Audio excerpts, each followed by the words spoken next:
Hi, greetings from sunny Palm Springs, California. My name is A.Torres, and I teach Spanish and ballroom dancing at Xavier College Prep High School in Palm Desert. Today we're going to explore a tool called EdPuzzle. EdPuzzle is an online platform that allows teachers to take any video and sprinkle checks for understanding throughout the video.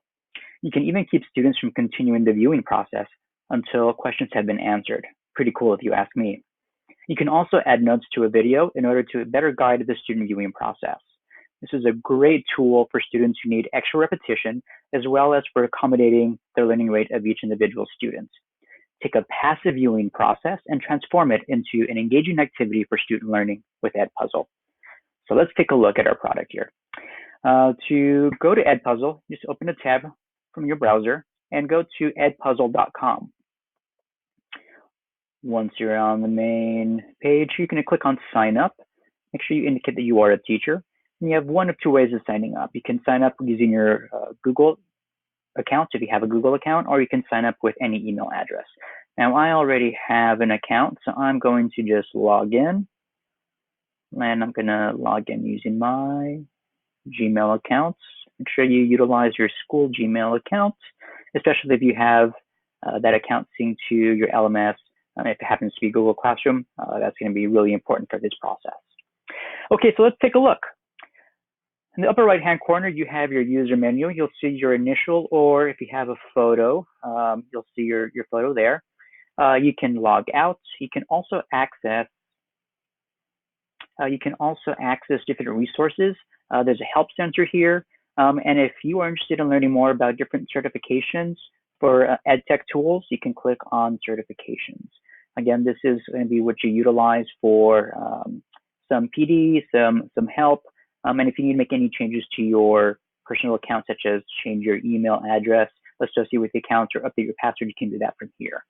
You can also set the school you belong to. That is an important detail that can help you collaborate with teachers from your school through your account.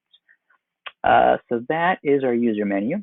I'd like to now direct our attention to the left-hand menu here. Get rid of those tools. So I'm going to start off by saying EdPuzzle actually has access to a lot of videos. We're talking about more than 5 million videos. And these are the popular channels associated with EdPuzzle. So again, you can take any video and you can make it an EdPuzzle by adding questions and adding notes to it. That's what an EdPuzzle is. EdPuzzle parlays with a service called Crash Course, Numberphile, TED Talks, anything within the library of National Geographic or Khan Academy, and YouTube. That's right. Anything that is on YouTube, you can bring into EdPuzzle, add questions, add notes, and provide a more guided process for student viewing. Now, an EdPuzzle, I mentioned, has questions and notes. You can also select from the EdPuzzle option, and here you'll see videos that other teachers like you and me have transformed into an EdPuzzle. So you'll notice here, if you take this first example, you have a video. You can see the thumbnail here. You also have time. So this here indicates that this video is just over 5 minutes long, and you're going to see a little number here next to this icon.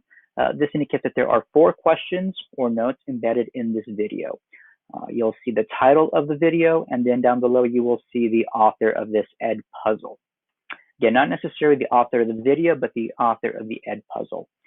So here you can choose from EdPuzzles that have been created by different teachers all across the planet. And if there's something you like, you can take that, share that with your students, and provide a different viewing experience for the learning process. Okay, so that is the popular channels. I'd like to now take you up to this content section here. When you click on home, you're going to see what is trending within your subject area. So when you register for an account, you can be prompted to indicate what subject area you teach, as well as at what school you teach. I teach Spanish and French, so I'm going to see here what is trending within the realm of EdPuzzle with regard to world languages. You might scroll down because I'm located in California, what is hot here in the state of California, and because we're located in the US, what's trending here in the US. So again, I can see EdPuzzles that have been created through this lens. Now, if I click on curriculum, this is going to take me to some curated information by EdPuzzle. I can select what school level I'm looking for, elementary school, middle school, or high school. And when I click view content for high school, just to give you a perspective, you have folders here that allow you to look for subject-specific EdPuzzles. I'm going to click on math, and let's say I'm going to focus, I'm looking for something on algebra 1, polynomials, and I want to get an introduction to this. So by clicking on a video like this, I can see that, okay, this isn't too long. It's 11 minutes long. There are 32 questions or notes. I want to take a look at this to see what this looks like. Right off the bat, I can see that here is the video, and you can hit play to play the video. My internet's been a little slow. Sorry about that. You may or may not be able to hear that, but it'll play the entire video, and you can see that wherever you see these little drops here, this is where the EdPuzzle creator has embedded a pause and posed a question. Now you can see here on the right where it says to do. These are the to do. These are the questions or notes. You can see here that at the 2-minute and 15-second mark, there's a multiple choice. There are 1, 2, 3, 4, 5, 6. There are several questions there. Here at the 3 minutes and 30 and 23-second mark, there are several multiple choice questions here, et cetera, et cetera. So this allows you to see within this one EdPuzzle video how many questions there are and at what points in the video you can find those. I'm going to move my little screen here. You can also, if you want to make this your own, let's say you like this video, you can actually click on the edit button. It makes a copy of this and it takes it right into your content area. You can also copy it, and you can also assign it directly from here. Let's say you want to make no changes to this video, you like this video, it fits your needs, you would just simply assign or share, and this now makes its way to your students. Okay, so if I want to go back to my home page, my main landing page, I just click on EdPuzzle up here in the upper left-hand corner, and that takes me back to my main landing page. I mentioned that you'll need to enter the high school, the school to which you belong. The great thing about EdPuzzle is that it also curates any EdPuzzle that is specific to any teacher at your school site. So here I can see any EdPuzzles that have been created by teachers at my school at Xavier College Prep. I can also click up here on the teacher link and see who is using EdPuzzle in my institution. I can go click on them and see what EdPuzzles they've created. So again, if you're collaborating on a specific course and there are 2 or 3 of you teaching the same course, you can divide and conquer. I'll take this topic, you're going to look for something else, and then at the end of the day, we can share. Again, dividing and conquer is always a great way to approach the content building process. And then finally, the My Content area, this is going to be where I can see all of the EdPuzzles that I've worked on, and they're a part of what I want to share with my students. Okay, so this is going to be where we spend a lot of our time today. So you can see that I've selected a few videos here. This video contains no questions. I have yet to transform this from a regular video to an EdPuzzle. I saw this video and I thought it was pretty interesting. I just took it as is. And then this video I actually modified to meet my needs. So I'm going to show you how to do that. So from here, you would simply go to Add Content, and you can create a video by searching any of the popular channels. You can upload a video. You can, if there's a file that you have on your desktop or in your Google Drive, Dropbox, any file that is on your computer or network, you can click and drag, upload that into EdPuzzle if it's not yet posted to the internet. You also have the option of creating a student project in which you invite students to create their own EdPuzzle. Again, in terms of higher order thinking skills, for students to be at that create level is something that we all strive for at some point in the instructional sequence. So inviting your students to present information, create their own EdPuzzles by embedding their own notes and questions so that they can then share that with their peers as part of a project. I can also create folders so that I can, as I add more EdPuzzles to my contents area, I can then begin to organize them by theme, by unit, by points in the year, etc. So this is going to be where you get started with that. Now, I will say before you actually get started, in order for you to push anything out to any of your students, you need to create classes. So I'm going to quickly take a pause here before we actually dive into the editing and assigning of EdPuzzles and show you the My Classes section. So just to the left of your initialer icon where your user menu is, you're going to click on My Classes. Now, this is where you would create a class. So I have a class here that's called Español Uno. And in order to create a class, you would just click Add a New Class. Now, there are 3 ways of adding a new class. If your LMS is Google Classroom, you can click on Create a New Class through Google Classroom. It may prompt you to get permissions to parlay with your Google Classroom account. And here you're going to see all of your Google Classroom classrooms. So for the sake of our experience right now, I'm going to click on this class and I'm going to import this class. Now, what does this do? This actually syncs my EdPuzzle account with my Google Classroom that is called Practice. Now, what that does is that anybody that is enrolled in that Google Classroom is going to now automatically be part of this EdPuzzle classroom. And that's important for getting information to your students, getting EdPuzzles to your students in a quick and easy manner. It's waiting for it to create. It takes a little bit of time sometimes. Okay, there we go. So I just added a classroom. So I'm going to click on Practice. And you can see here the number 1, meaning that there is 1 student enrolled here. So you can see here's my 1 student. If there are any assignments that have been assigned, they would populate here.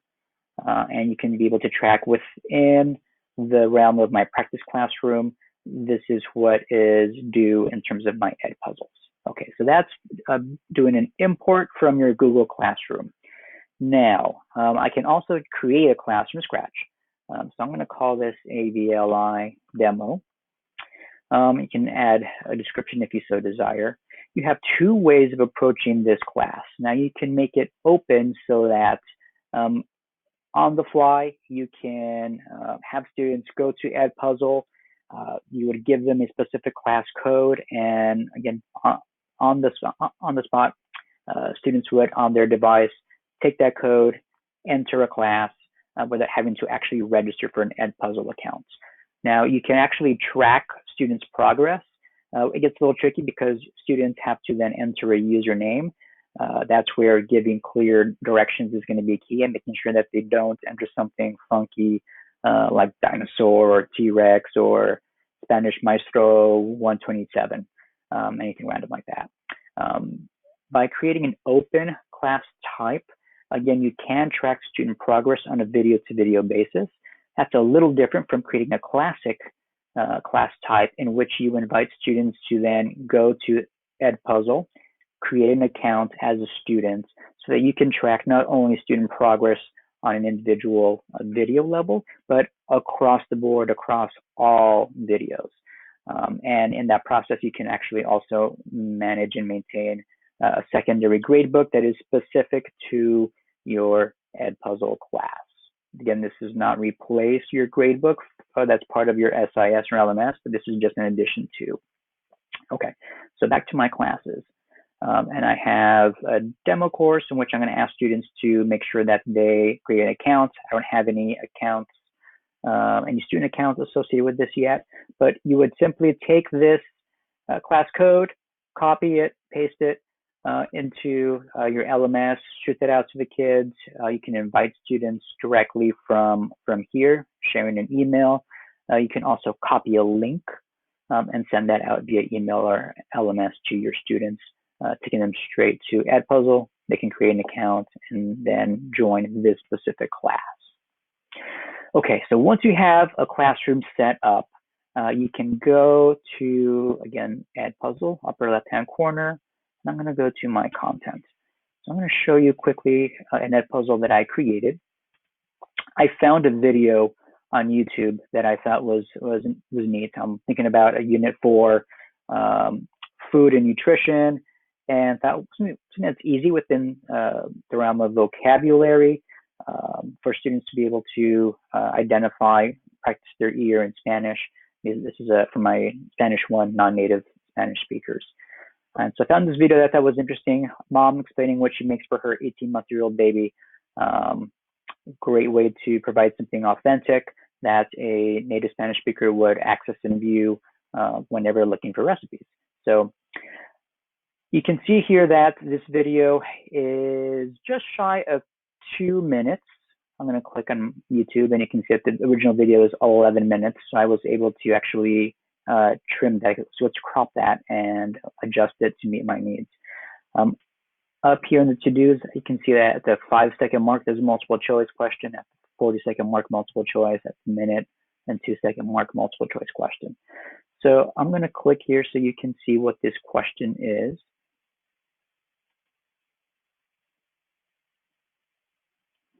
And the question here, I'm going to move this up here, is la comida es para, this meal is for which meal? Is it for breakfast, lunch, or dinner? So the students, when viewing this, would have to pay attention, make sure that they're watching the video. If they miss the detail, they're not ready to answer, they would just click on rewatch, and then the video would start again and cycle back just through that segment. And then question pops up again, and the student would select the appropriate response, hit submit, and it'll tell you, yay, 100% out of 100%. You can continue watching the video. So then it continues. Now, I'm going to just fast forward here. And again, just going to show you one more question as it pops up. All right, the mother prepares, and there's several vocab words that I want the students to listen for. I'm going to click an incorrect answer here, and it's going to tell me that it's incorrect by indicating that it's red and 0 out of 100. So I can ask the students to rewatch until they get it correct. Students should not be able to skip, although skip is an option here. You can actually, when you assign the video, set it up so that students can't skip the question. Now you can see here that I answered one question correctly and I answered one question incorrectly. I can see green means yay, thumbs up, red means nay, uh-oh, I need to go back and review that. So again, a nice way to track, for the students to track to what degree they're getting answers correct. So this is, again, what it looks like on behalf of the students.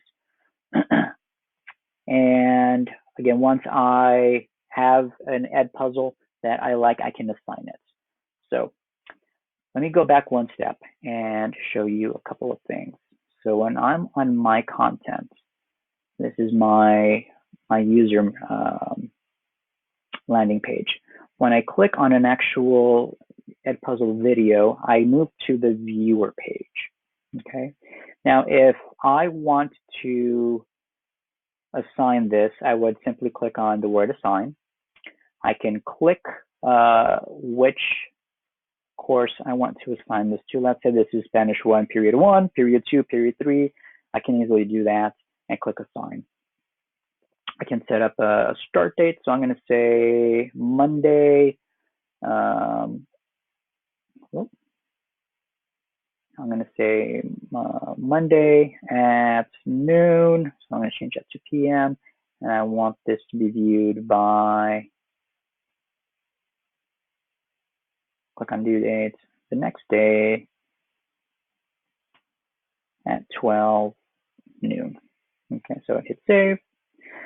Now, here is where you can prevent students from skipping. If that's not that important, you can just toggle that off. Again, for my context, I want students to be able to respond to every single question so that I see how they're doing with regard to extracting the essence of what I want them to capture for this video. You can actually turn on closed caption if you desire. That's not something that I really use. If you happen to have a class that is linked to Google Classroom, when you toggle this on, it will automatically post this assignment on your Google Classroom, which means I don't need to do work twice. I can just toggle this on, hit assign, and it will automatically, for my Google Classroom class, pop up in Classroom for students when it's assigned. Okay.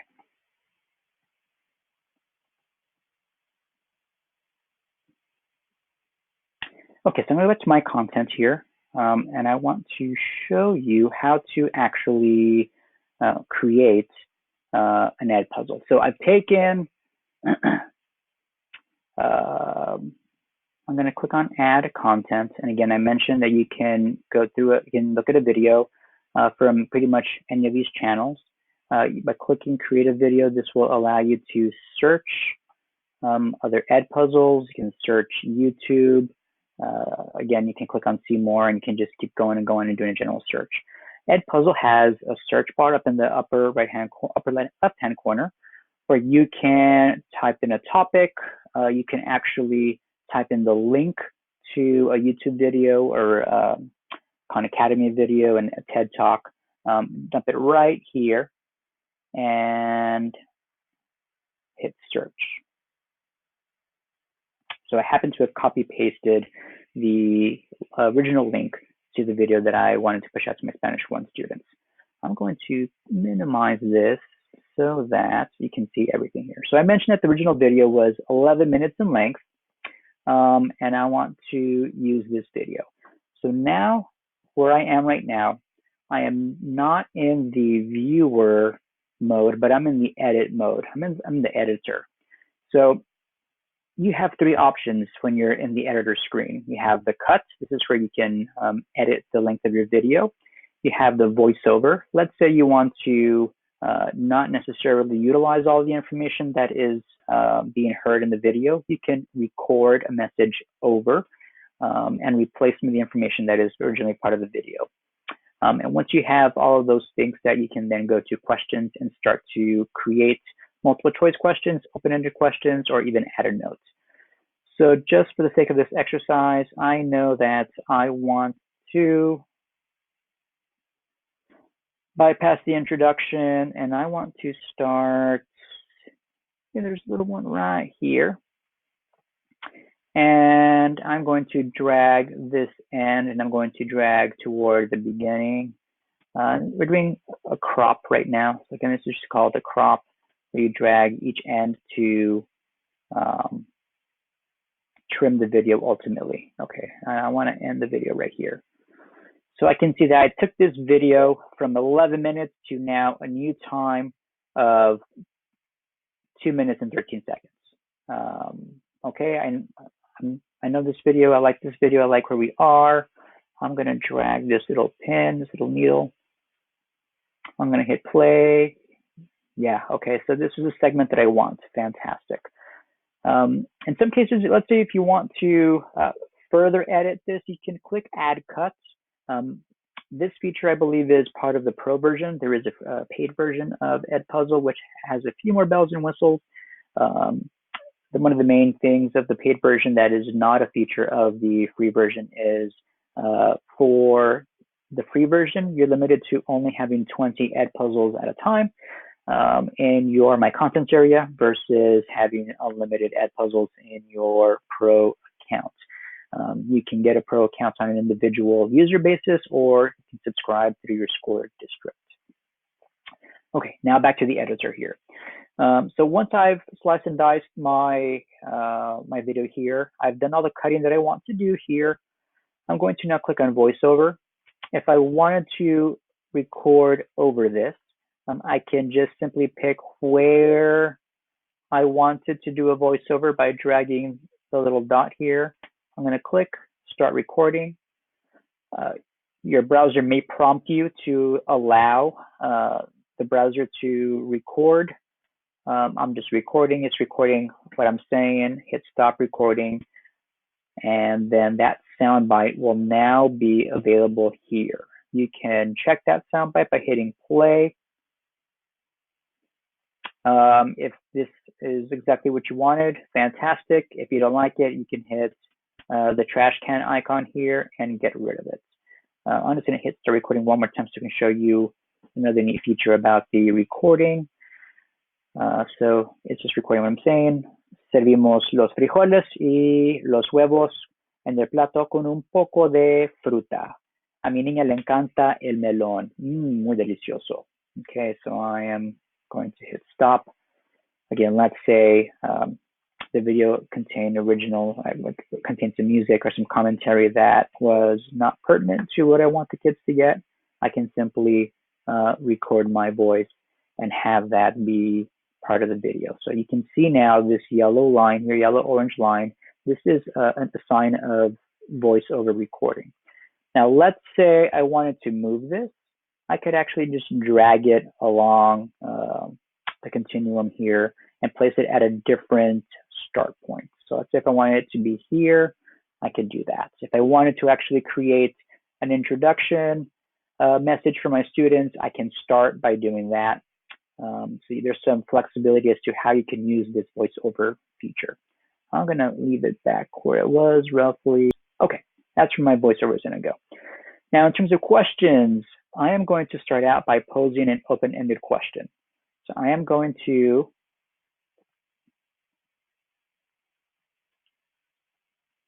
take this little dot here, and that's going to be where I am within the continuum of time of my video. I'm going to add an open-ended question. And I want to ask my students, what do babies eat typically?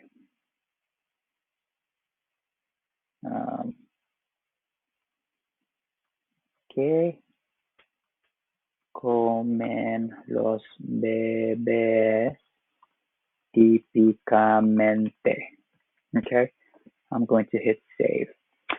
So you can see I can add text here. If I wanted, I could underline, make bold part of this text, use italics. If you are using, let's say you find a video on chemistry and you're doing some balancing of equations, you can add subscripts. So you can add some molecule information here. If you're working within the realm of mathematics, you can add exponents by adding a superscript.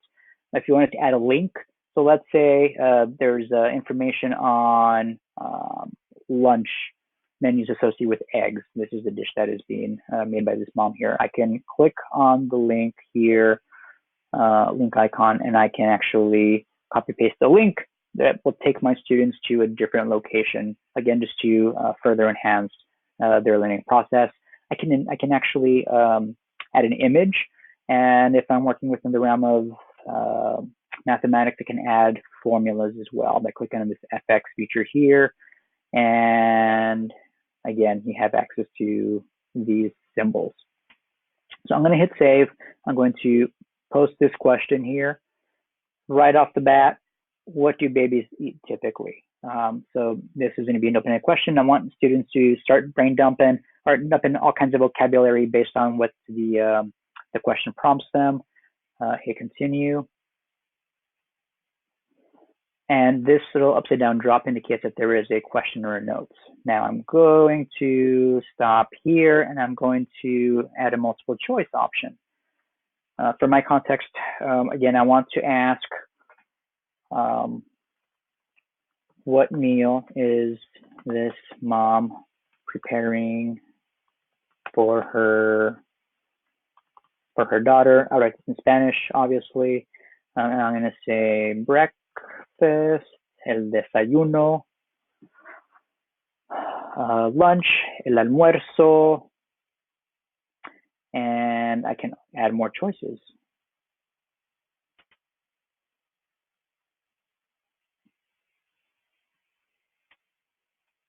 There we go. And I'm going to add la cena, which is dinner. Now you're going to see that there are X's and check marks here. You need to make sure that you select the option that is the correct answer. So lunch is the correct answer here. Breakfast is incorrect. Dinner is incorrect. I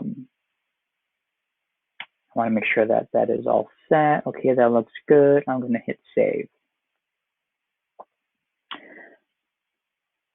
And I've now saved my multiple choice question.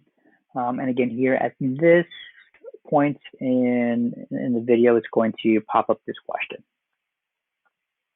You're going to see these arrows here. There are two arrows. For me, as I'm editing, I can see that I selected both of these as correct options. So I'm going to go ahead and click on the little pencil icon, which allows me to go back and edit. And I need to go back and set this to breakfast being incorrect. Lunch is the correct answer. Dinner is incorrect. I'm going to hit save. And now I can see what the correct answer is. Now, being in the edit mode, me as a teacher, I get to see this. The students are not going to see this little arrow that hints them or points them to the right direction, to the appropriate answer. Now, I'm going to fast forward a little.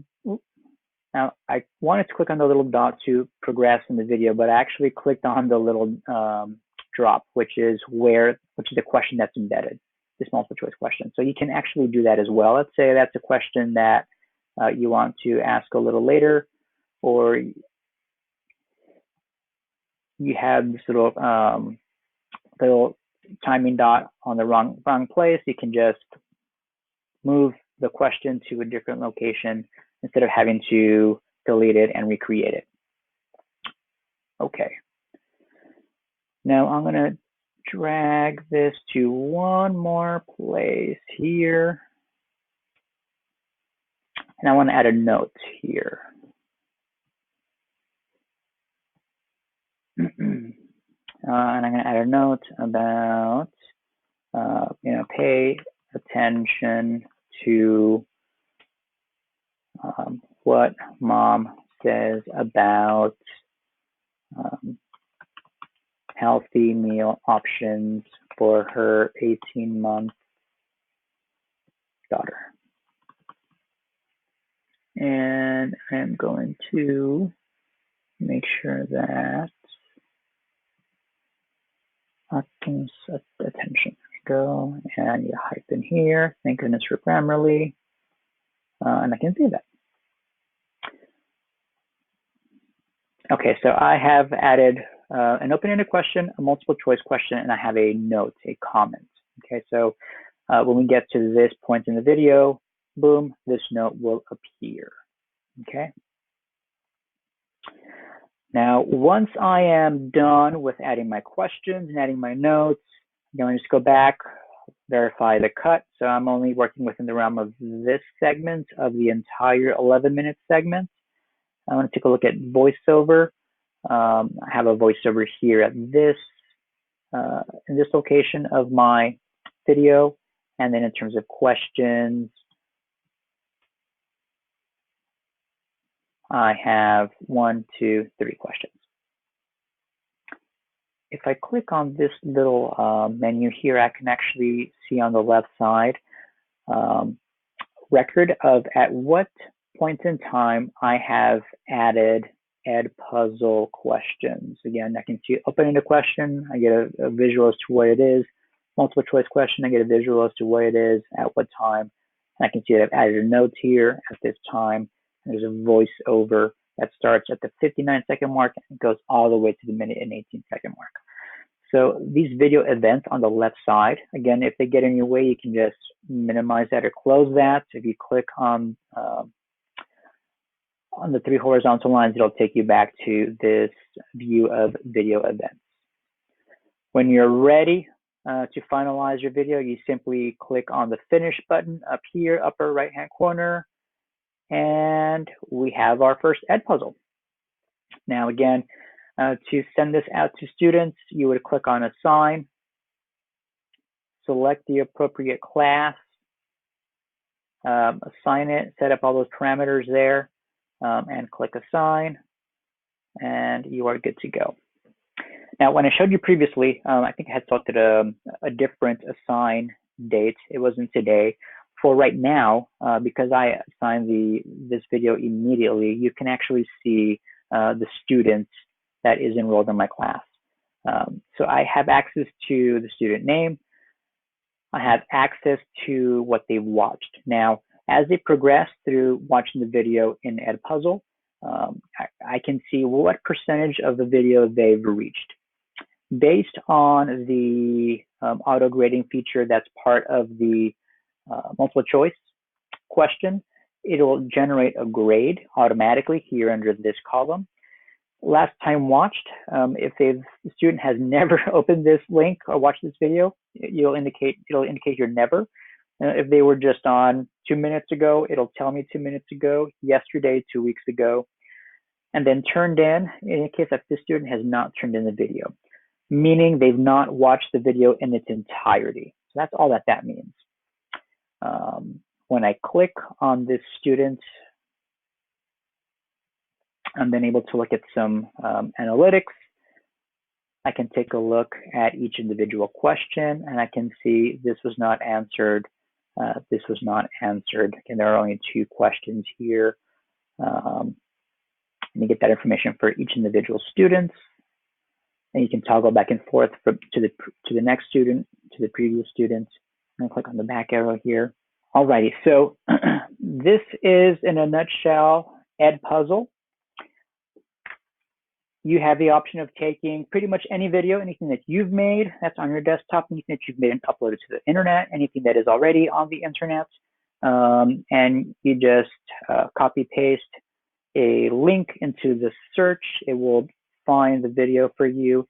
They'll pull it in and you can start editing away, making your EdPuzzles. Again, great way to keep your students engaged in the video viewing process so that they're not watching a video and simply being in a passive viewing mode, but they know that something is coming, so they have to be paying attention because they don't know what's going to be asked of them. I'll just add another dimension to what you do in your online or hybrid teaching process, and I look forward to seeing EdPuzzles that you create throughout the 3-week seminar.